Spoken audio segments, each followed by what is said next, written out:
नमस्कार दोस्तों, आज हम आपके लिए लाए हैं राजमाता जनता की देवी व शिव भक्त अहिल्याबाई होलकर की कहानी पसंद आई तो लाइक करना, अगर चैनल पर नए हो तो चैनल को सब्सक्राइब करना। तो शुरू करते हैं। महारानी अहिल्याबाई होलकर भारत के मालवा साम्राज्य की मराठा होलकर महारानी थी। अहिल्याबाई का जन्म 31 मई 1725 को महाराष्ट्र के अहमदनगर के चौंडी गांव में हुआ था। उनके पिता मंकोजी राव शिंदे अपने गांव के पाटिल थे। उस समय महिलाएं स्कूल नहीं जाती थीं, लेकिन अहिल्याबाई के पिता ने उन्हें लिखने पढ़ने लायक पढ़ाया। अहिल्याबाई के पति खंडेराव होलकर 1754 के कुम्हेर युद्ध में शहीद हुए थे।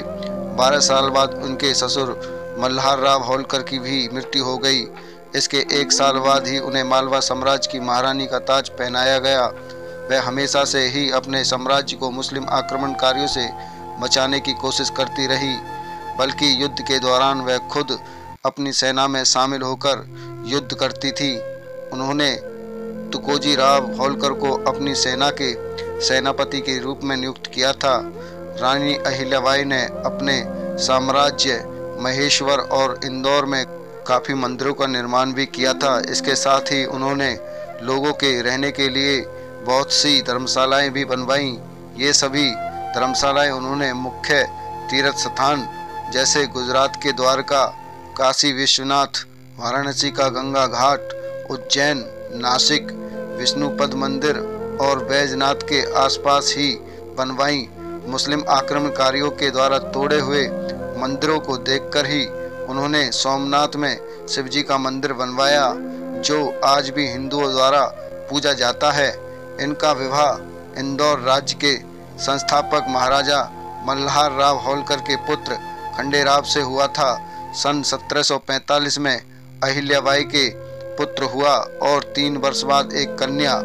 पुत्र का नाम मालेराव और कन्या का नाम मुक्ताबाई रखा। उन्होंने बड़ी कुशलता से अपने पति के गौरव को जगाया। कुछ ही दिनों में अपने महान पिता के मार्गदर्शन में खंडेराव एक अच्छे सिपाही बन गए। मल्हार राव को भी देखकर संतोष होने लगा। पुत्रवधू अहिल्याबाई को भी वह राजकाज की शिक्षा देते रहते थे। उनकी बुद्धि और चतुराई से वह बहुत प्रसन्न होते थे। मल्हार राव के जीवन काल में ही उनके पुत्र खंडेराव का निधन 1754 ईस्वी में हो गया था। अतः मल्हार राव के निधन के बाद रानी अहिल्याबाई ने राज्य का शासन भार संभाला था। रानी अहिल्याबाई ने 1795 ईस्वी में अपनी मृत्यु पर्यंत बड़ी कुशलता से राज्य का शासन चलाया।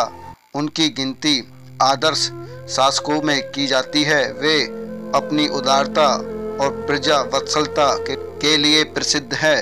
उनका एक ही पुत्र था मालेराव, जो 1766 ईस्वी में दिवंगत हो गया। 1767 ईस्वी में अहिल्याबाई ने तुकोजी होलकर को सेनापति नियुक्त किया। रानी अहिल्याबाई अपनी राजधानी महेश्वर ले गई। वहां उन्होंने 18वीं सदी का बेहतरीन और आलीशान अहिल्या महल बनवाया। पवित्र नर्मदा नदी के किनारे बनाए गए इस महल के इर्द गिर्द बनी राजधानी की पहचान टेक्सटाइल इंडस्ट्री। एक बुद्धिमान, तीक्ष्ण सोच और स्वस्थफूर्त शासक के तौर पर अहिल्याबाई को याद किया जाता है। हर दिन वह अपनी प्रजा से बात करती थी, उनकी समस्याएं सुनती थी। उनके कालखंड में रानी अहिल्याबाई ने ऐसे कई काम किए कि लोग आज भी उनका नाम लेते हैं। अपने साम्राज्य को उन्होंने समृद्ध बनाया। उन्होंने सरकारी पैसा बेहद बुद्धिमानी से कई किले, विश्राम गृह, कुएं और सड़कें बनवाने पर खर्च किया। वह लोगों के साथ त्योहार मनाती और हिंदू मंदिरों में दान देती। अहिल्याबाई का मानना था कि धन प्रजा व ईश्वर की दी हुई वह धरोहर स्वरूप निधि है, जिसकी मैं मालिक नहीं बल्कि उसके प्रजाहित में उपयोग की जिम्मेदार संरक्षक हूँ। उत्तराधिकारी न होने की स्थिति में अहिल्याबाई ने प्रजा को दत्तक पुत्र लेने का व स्वाभिमान पूर्वक जीने का अधिकार दिया। प्रजा के सुख दुख की जानकारी वे स्वयं प्रत्यक्ष रूप से प्रजा से मिलकर लेती तथा न्यायपूर्वक निर्णय देती थी। उनके राज्य में जाति भेद का कोई मान्यता नहीं थी। वह सारी प्रजा समान रूप से आदर की हकदार थी। शिव के प्रति उनके समर्पण भाव का पता इस बात से चलता है कि अहिल्याबाई राज्य आज्ञाओं पर हस्ताक्षर करते समय अपना नाम नहीं लिखती थीं, बल्कि पत्र के नीचे केवल श्री शंकर लिख देती थीं। उनके रुपयों पर शिवलिंग और बिल्व पत्र का चित्र और पैसों पर नंदी का चित्र अंकित है। कहा जाता है कि तब से लेकर भारतीय स्वराज की प्राप्ति तक उनके बाद में जितने नरेश इंदौर के सिंहासन पर आए, सबकी राज्याज्ञाएं जब तक कि श्री शंकर के नाम से जारी नहीं होती तब तक वह राज्य आज्ञा नहीं मानी जाती थी और उस पर अमल भी नहीं होता था। उन्होंने स्त्रियों की सेना बनाई, लेकिन वे यह बात अच्छी तरह से जानती थीं कि पेशवा के आगे उनकी सेना कमजोर थी। इसलिए उन्होंने पेशवा को यह समाचार भेजा कि यदि वह स्त्री सेना से जीत हासिल भी कर लेंगे तो उनकी कीर्ति और यश में कोई बढ़ोतरी नहीं होगी। दुनिया यही कहेगी कि स्त्रियों की सेना से ही तो जीते हैं, और अगर आप स्त्रियों की सेना से हार गए तो कितनी जगहसाई होगी, आप इसका अंदाजा भी नहीं लगा सकते। अहिल्याबाई की यह बुद्धिमानी काम कर गई और पेशवा ने आक्रमण करने का विचार बदल दिया।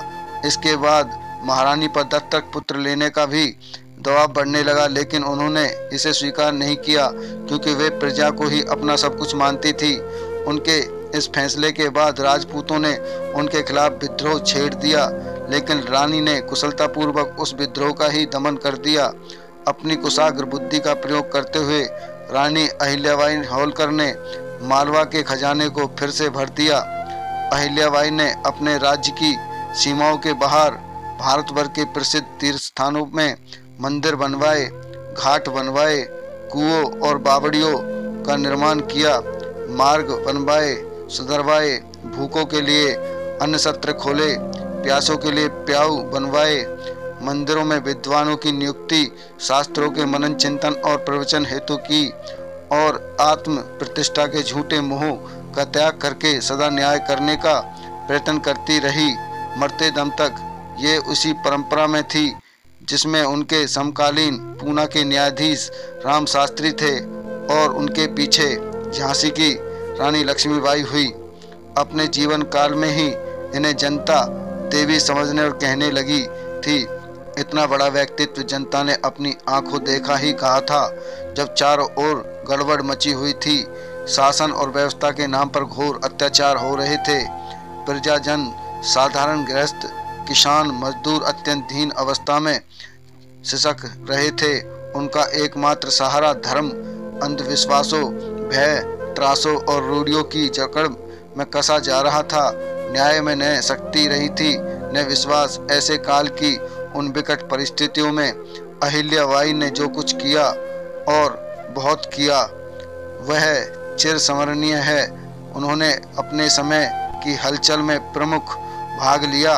अहिल्याबाई ने इंदौर को एक छोटे से गांव से खूबसूरत शहर बनाया। पौराणिक और ऐतिहासिक कहानियां दर्शकों को हमेशा से पसंद आती रही हैं। अहिल्याबाई होलकर की कहानी भी कुछ ऐसी ही है। इतिहास में उनके बारे में जो सच्चाई दर्ज है, जिसके अनुसार अहिल्याबाई ने अपने ही बेटे को कुचलने के लिए रथ की सवारी की थी। आइए जाने अहिल्याबाई होलकर के जीवन के बारे में ये खास बातें। अहिल्याबाई को न्याय की देवी कहा जाता था। एक बार की घटना का जिक्र उन्हें लेकर बहुत प्रचलित है।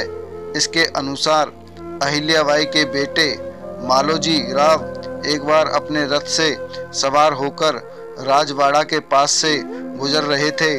तभी रास्ते में एक गाय का छोटा सा बछड़ा खेल रहा था, लेकिन जैसे ही मालोराव का रथ वहां से गुजरा तो बछड़ा कूदता फांदता रथ की चपेट में आकर बुरी तरह घायल हो गया।